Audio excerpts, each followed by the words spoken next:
Greetings! So I'm making this course entitled Practical Philosophy, and politics is part of philosophy.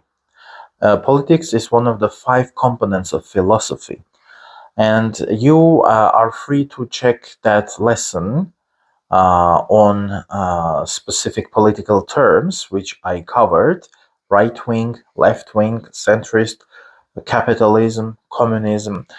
And I decided to make this short video. I didn't include this one into the previous one because otherwise the video would have been even longer. So, a little interesting fact about the origin, why Christianity got so popular, and then why communism and socialism got so popular.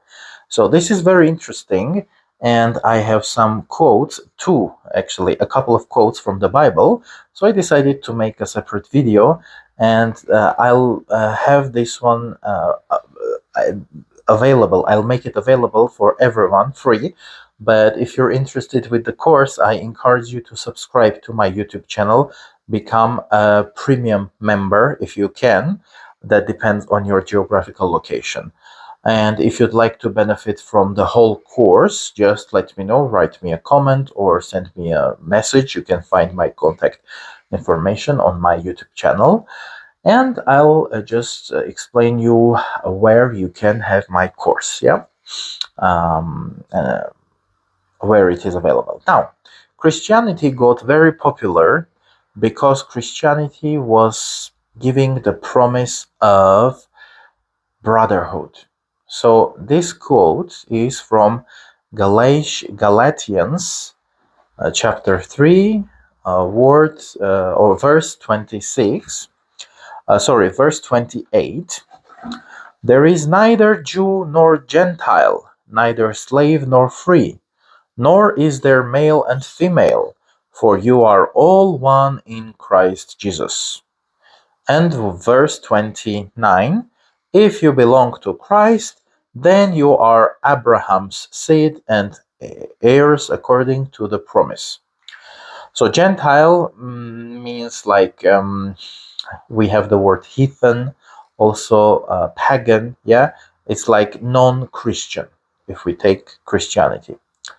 So here, this is from the New Testament, the promise of total brotherhood is given to everyone.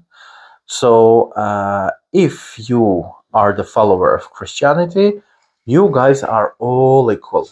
And historically, Israel was not a free state when Christianity arose in there. And that was very attractive for a population of Jews which was oppressed, and sometimes oppressed very aggressively.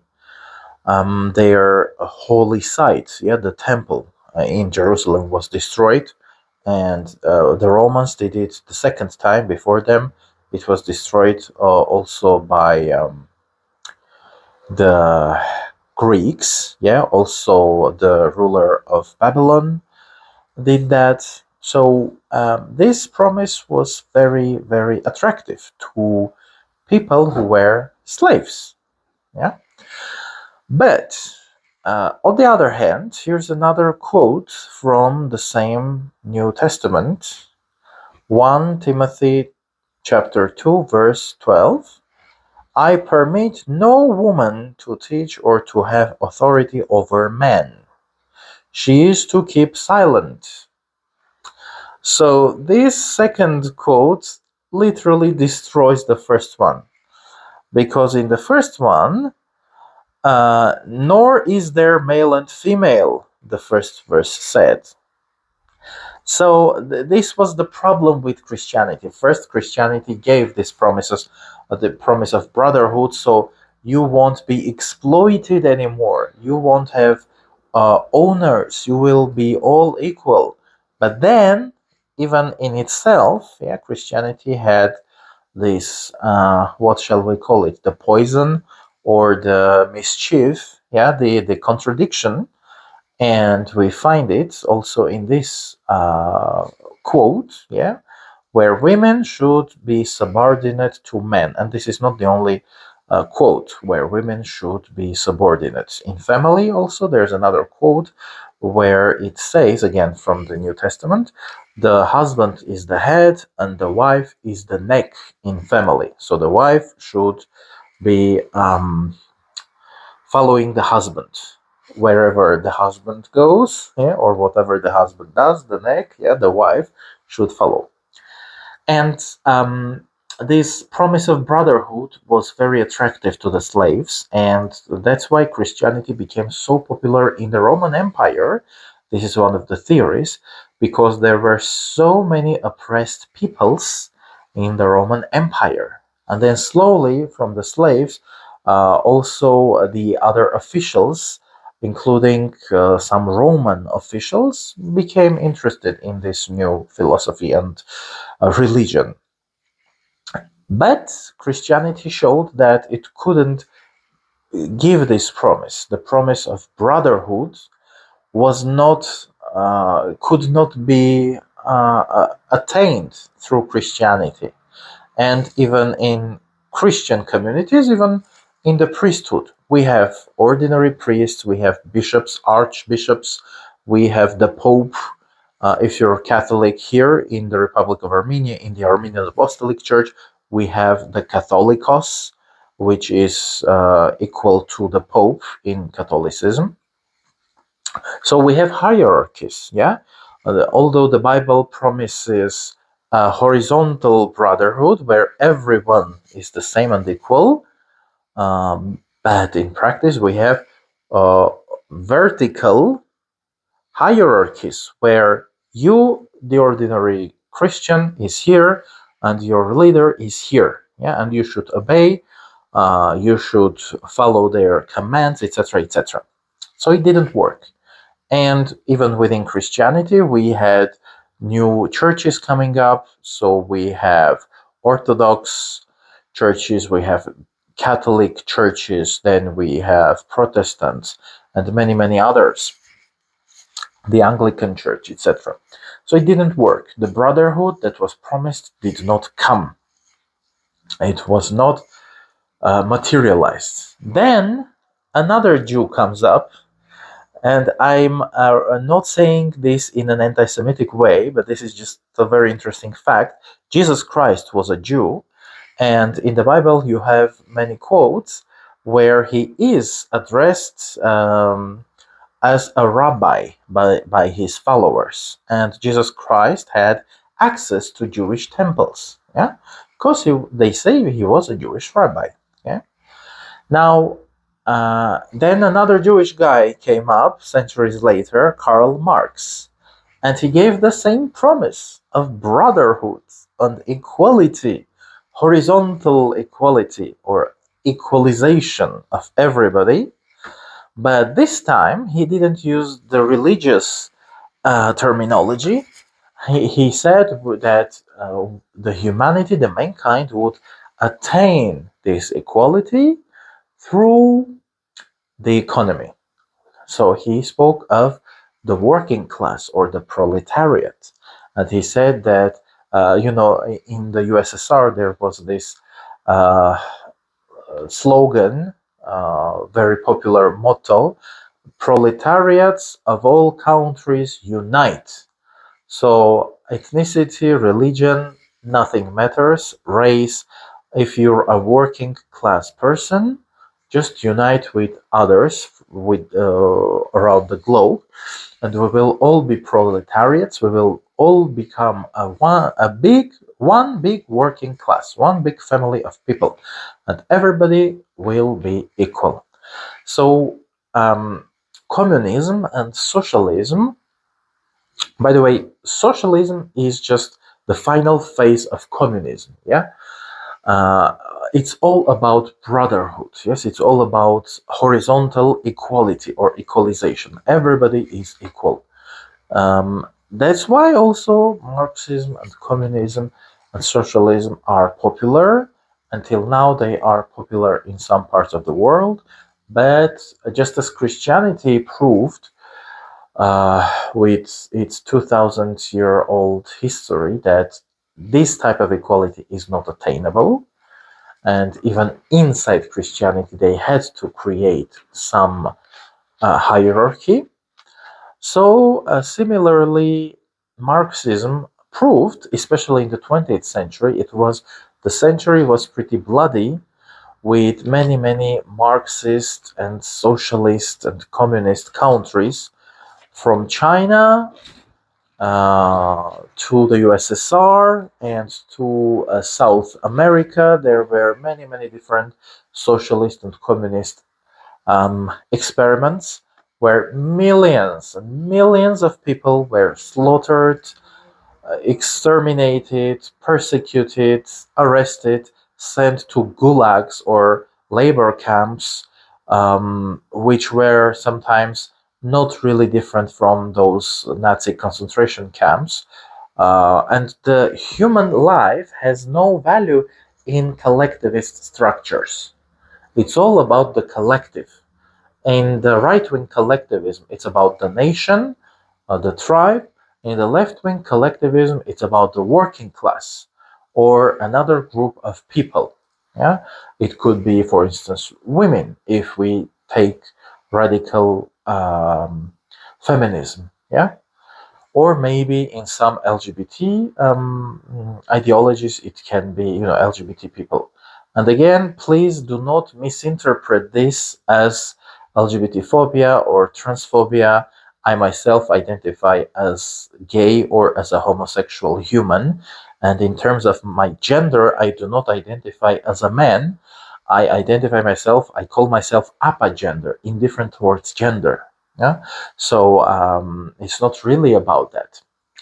But in collectivism, the human life, the individual, is not important. And it's okay to oppress the individual for the sake of the tribe, the religion, the nation on the one hand, and the working class or women or the society as a whole on the other hand. Yes, with the left wing, with some left wing ideologies.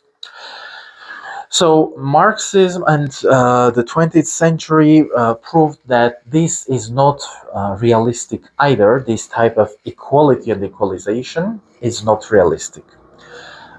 In the USSR, we had, of course, a hierarchy.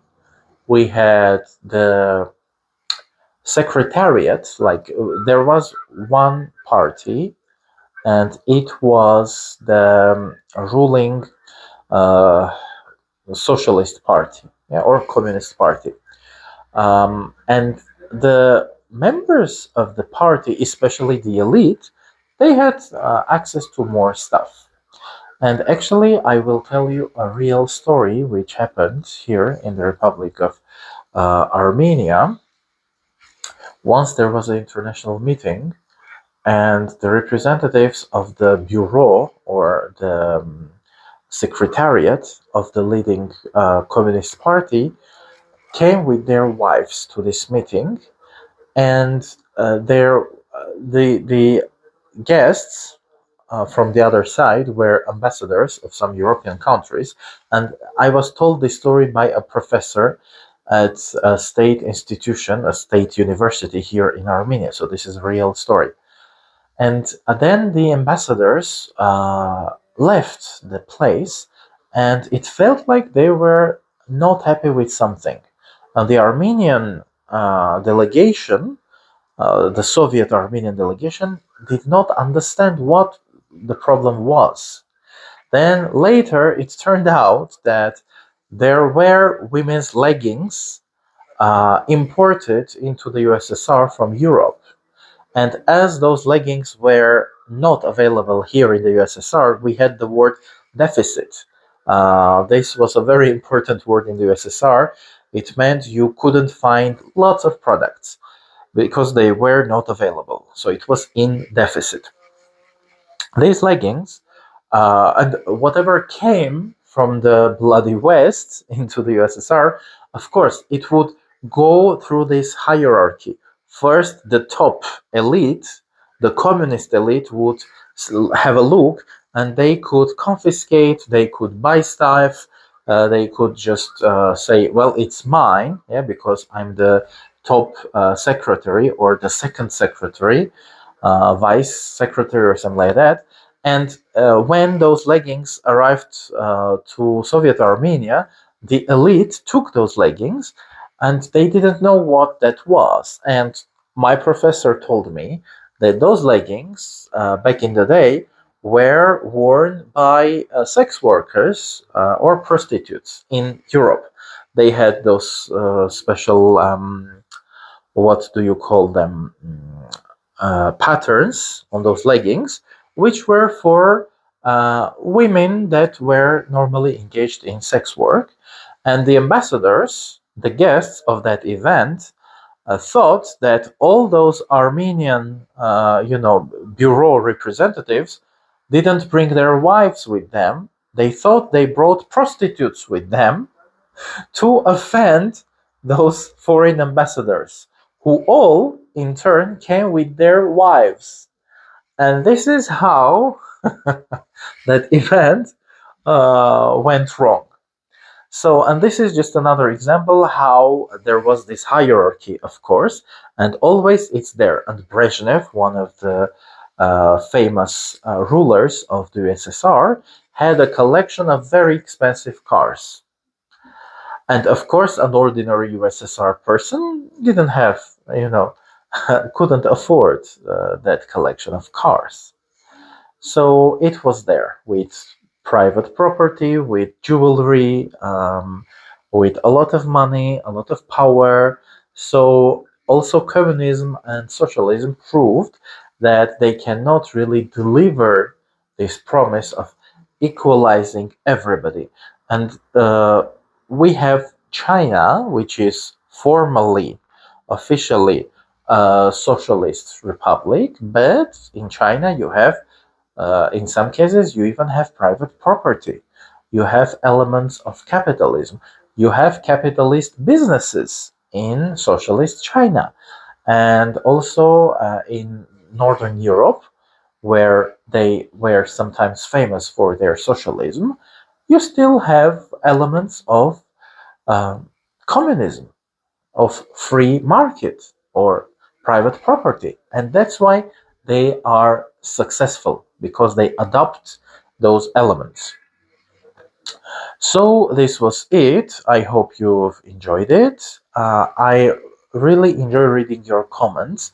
So even if you disagree with me, you are free to justify your own stance and tell me why you think that I'm wrong, in what way, so we can have a civilized debate. Thank you, and see you next time. Subscribe for more.